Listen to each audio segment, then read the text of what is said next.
오늘의 10분 말씀. 역대하 6장 26절부터 42절 말씀입니다. 이 장면은 솔로몬이 성전 봉헌식에 드린 기도의 한 부분입니다. 성전 건축이 모두 끝났고 언약궤도 예루살렘 성전 안으로 옮겨왔습니다. 하나님께서 구름 가운데 임재하셨고 그 임재에 대해 솔로몬은 기도로 응답합니다. 오늘 우리가 살펴볼 본문은 솔로몬의 7가지 기도 중 5가지가 들어있습니다. 그리고 이 기도들 안에는 공통된 3가지 흐름이 반복되고 있습니다. 바로 돌아옴, 하늘에서 들으심, 그리고 주의 이름을 인정함입니다.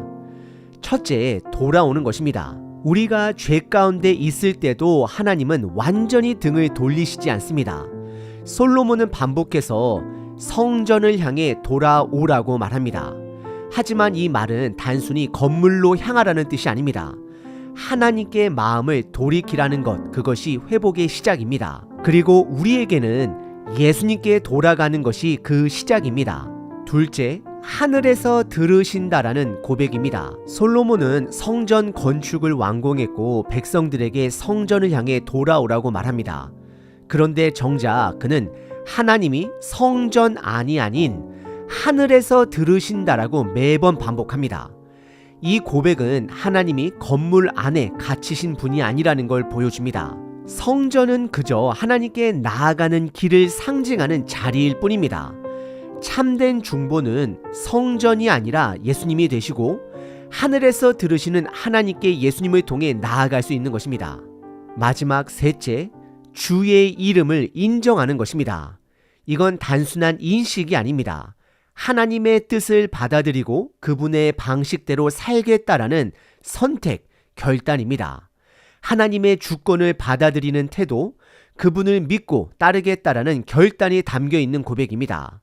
이 3가지, 돌이킴, 하늘에서 들으심, 주의 이름을 인정함, 이 흐름은 솔로몬의 기도마다 반복됩니다. 그리고 이것이 바로 회복의 길입니다. 우리는 때때로 하나님이 아무 말씀도 하지 않으시는 것처럼 느낄 때가 있습니다. 하지만 오늘 본문은 다릅니다. 하나님은 침묵하지 않으십니다. 오히려 비가 멈추고 땅이 마르고 전염병이 도는 방식으로 말씀하십니다. 이 징계는 하나님의 침묵이 아니라 하나님의 외침입니다. 돌아오라 말씀하는 것입니다. 하나님은 백성들이 죄에서 돌이키시기를 원하셔서 그들의 삶에 분명한 신호를 주셨습니다. 징계는 저주가 목적이 아니라 회복을 향한 하나님의 사인입니다. 그 신호를 알아차리고 돌아오는 자에게 하나님은 하늘에서 들으시고 용서하시고 회복시키십니다. 그래서 더 두려운 것은 징계가 아닌 무관심입니다. 하나님이 아무런 반응도 하지 않으신다면 그건 이미 관계가 멀어진 상태입니다. 그러나 오늘 본문은 그 반대입니다. 하나님은 여전히 간섭하고 계시고 여전히 우리를 부르고 계십니다. 그 부르심 앞에 우리가 어떻게 반응할지가 중요합니다. 왜냐하면 하나님은 겉으로 드러나는 고통보다 그 고통을 통해 우리의 마음을 돌이키시기를 원하시기 때문입니다. 그래서 솔로몬의 기도는 단순히 재앙이 사라지기를 구하는 것이 아닙니다. 그는 어떤 재앙이나 어떤 어려움보다 더 근본적인 것을 말합니다. 그건 바로 죄와의 관계 그리고 하나님과의 거리감입니다. 지금 이 시대도 마찬가지입니다. 모든 고통이 내 죄 때문이라고 단정할 수는 없습니다. 하지만 우리가 이 고통 속에서 왜 이런 일이 나에게 생겼는지라고 묻는 대신 하나님의 뜻은 무엇일까라고 물을 수 있다라면 거기서부터 회복이 시작될 수 있습니다. 다시 말씀드립니다.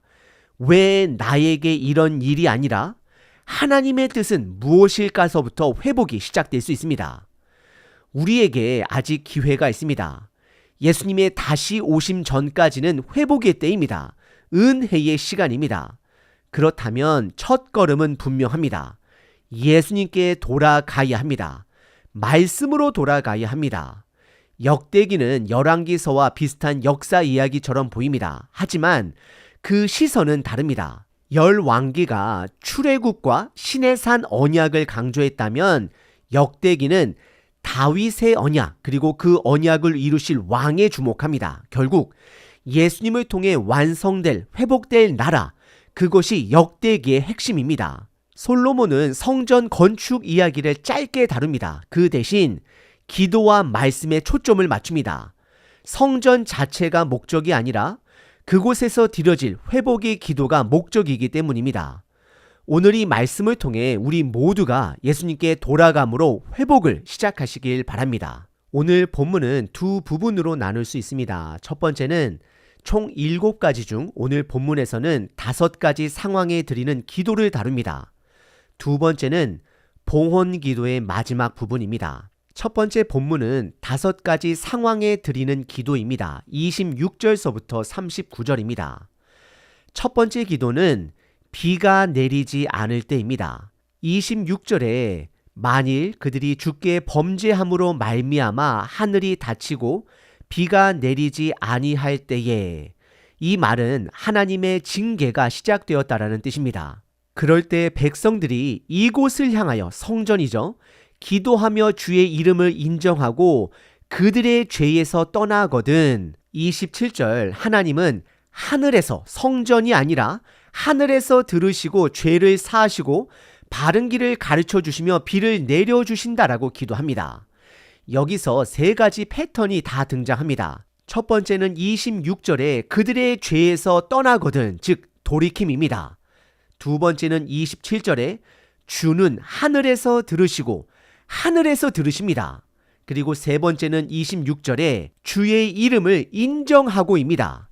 이 기도는 단순히 비가 오는 문제를 넘어서 죄에서 돌이켜야 회복된다라는 진리를 말하고 있습니다.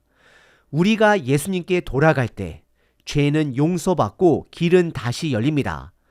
복음은 죄에서 돌이킨 자에게 생명을 주시는 하나님의 응답입니다. 두 번째 기도는 28절서부터 31절까지 기근, 전염병, 곡식이 시들고 병충해가 들고 심지어 적국의 포위까지 나옵니다. 이건 자연재해와 사회적 재난 전체를 포괄합니다. 백성들이 그런 재앙 속에서 29절에 보시면 자기의 마음과 재앙과 고통을 깨닫고 이 성전을 향하여 손을 펴고 기도하거든 30절에 하나님은 하늘에서 들으시고 마음을 보시고 용서하시고 응답하신다라고 말씀하십니다. 그리고 그 결과 31절에 그들이 사는 동안 항상 주를 경외하게 됩니다라고 솔로몬은 고백합니다. 여기도 3가지 패턴이 나옵니다. 29절에 마음의 재앙과 고통을 깨닫고 돌이킴입니다. 그리고 30절에 주는 계신 곳 하늘에서 들으시고, 세 번째 31절 주를 경외하리이다. 주의 이름을 인정하는 것입니다. 재앙은 끝이 아니라 깨닫고 돌이킬 기회가 됩니다. 예수님은 재앙 속에서도 길을 여시는 분 되십니다. 복음은 우리의 마음을 아시는 예수님이 모든 상황 속에서도 회복을 시작하신다라는 복된 소식입니다. 세 번째 기도는 32절, 33절입니다. 이번에는 이방인을 위한 기도입니다.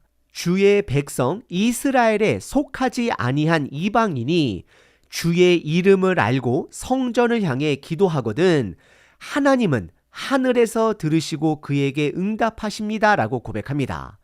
여기에서도 2가지 패턴이 나옵니다. 하늘에서 들으십니다.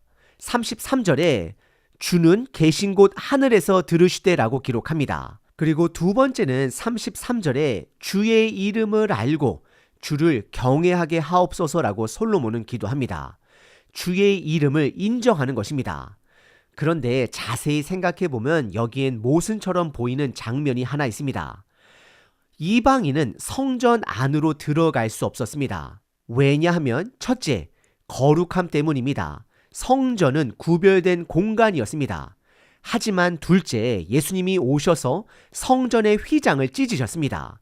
이제는 누구나 예수님을 통해 어느 누구든 이방 모든 민족이 하나님께 나아갈 수 있게 된 것입니다. 복음은 닫힌 문을 여는 열쇠입니다. 네 번째 기도는 34절과 35절입니다. 전쟁에 나아가는 상황입니다. 주의 백성이 주께서 보내신 길로 나아가 전쟁할 때, 싸울 때 그들이 주의 이름을 위하여 건축한 성전을 향하여 기도하거든 주는 이번에도 하늘에서 들으시고 그들의 일을 돌아보옵소서라고 기도합니다. 세 가지가 반복됩니다. 34절에 싸움 속에서 기도하는 태도 자체가 돌이킴이 됩니다. 그리고 35절에 하늘에서 그들의 기도를 들으시고 하나님은 그들의 기도를 들으십니다. 그리고 34절에 주의 이름을 위하여 건축한 성전이라는 표현이 나옵니다. 즉 주의 이름을 인정하는 것입니다. 싸움의 자리에서도 기도는 멈추지 않았습니다. 예수님은 전쟁터 같은 인생에서 우리를 대신해 싸우시는 분 되십니다. 복음은 우리가 싸우는 게 아니라 예수님이 대신 싸우셨다라는, 승리하셨다라는 소식이 됩니다. 다섯 번째 기도는 36절서부터 39절까지 이건 가장 아픈 상황입니다. 죄로 인해 나라가 멸망하고 포로가 되었을 때입니다. 백성이 죄를 범하여 주께 범죄하고 포로된 땅에서 38절에 보시면 마음을 다하고 뜻을 다하여 주께 돌이켜 기도하면 39절에 보시면 하나님은 하늘에서 들으시고 용서하시고 포로에서 돌아오게 하신다라고 솔로몬은 기도합니다. 동일하게 세 가지가 반복됩니다. 38절 돌이킴입니다. 마음을 다하고 뜻을 다하여 돌이켜 기도하면 39절 하늘에서 들으십니다. 주는 계신 곳 하늘에서 들으시고 38절에 주의 이름을 인정합니다. 주의 이름을 위하여 건축한 성전을 바라봅니다.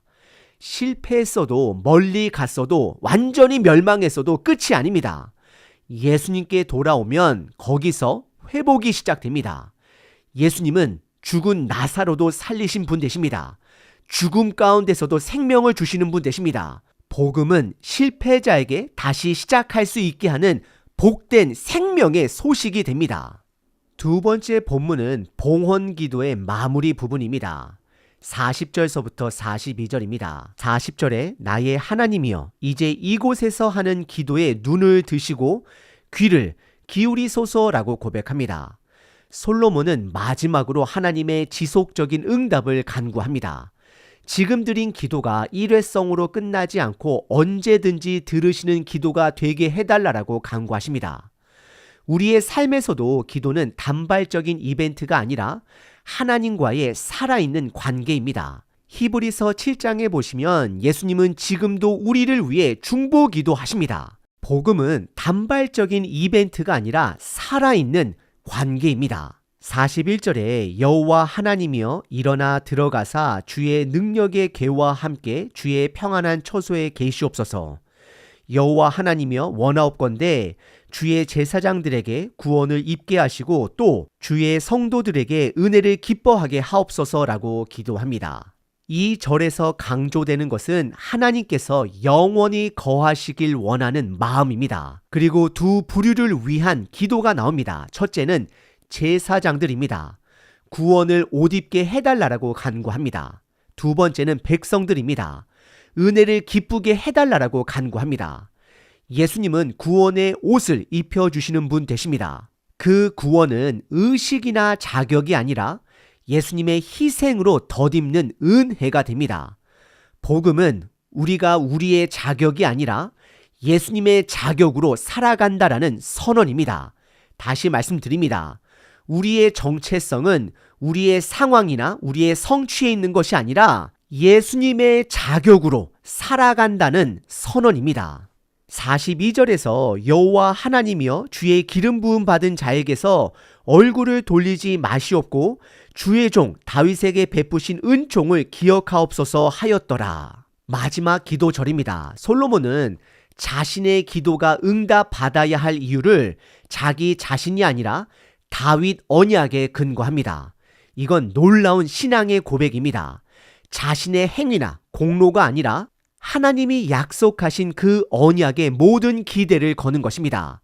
그리고 이 다윗 언약은 결국 예수 그리스도로 성취됩니다. 다윗의 자손으로 오신 예수님은 우리를 위한 참된 왕이자 회복의 중심입니다. 복음은 예수님을 통해 우리에게 주어진 변하지 않는 생명의 소식, 복된 소식입니다. 오늘 본문은 솔로몬의 마지막 봉헌 기도 부분입니다. 이건 그저 옛날 왕의 기도가 아닙니다. 이건 오늘날 우리에게 주시는 회복의 길입니다. 우리는 때론 실패합니다. 죄를 짓기도 하고 상황에 무너지기도 하고 사람 사이에서 갈등이 일어나고 삶이 텅 빈 것처럼 느껴질 때가 있습니다. 그럴 때 하나님은 침묵하지 않으십니다. 때로는 비를 멈추시기도 하시고 기근과 외부의 공격을 허락하시기도 하십니다. 심지어 포로가 된 상황도 허락하신 것을 오늘 본문에서 보게 됩니다. 하지만 그 목적은 단 하나입니다. 우리가 예수님께 돌아오게 하시려는 것입니다. 본문에서 반복된 세 가지 패턴을 기억하셔야 합니다. 첫째, 돌이킴입니다. 성전을 향해, 즉 예수님을 향해 우리의 마음을 돌이키는 것입니다. 이 돌이킴이 회복의 시작입니다. 둘째, 하늘에서 들으심입니다. 하나님은 이 땅의 성전이 아닌 계신 곳 하늘에서 들으시고 응답하십니다. 이건 예수님을 통해 하늘에 계신 하나님께 직접 나아갈 수 있다라는 상징입니다. 예수님은 우리의 기도를 하늘로 연결하시는 참된 중보자 되십니다.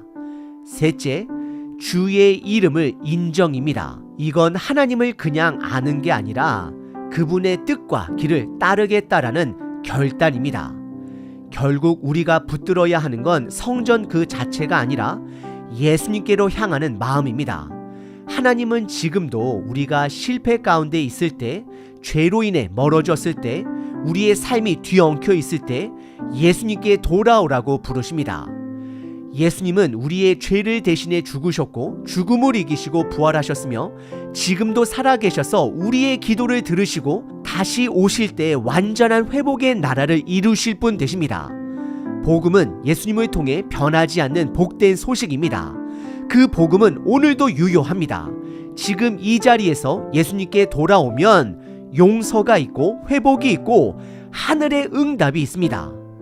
돌이키길 원하시는 하나님, 오늘도 우리는 예수님께로 돌아갑니다. 매 순간마다 예수님께 마음을 돌이키며 살아가는 사람 되게 하여 주시옵소서. 말씀을 품고 말씀으로 돌아가길 원합니다. 말씀 대신 예수님의 이름으로 기도드립니다. 아멘. 항상 기뻐하라. 쉬지 말고 기도하라. 범사에 감사하라.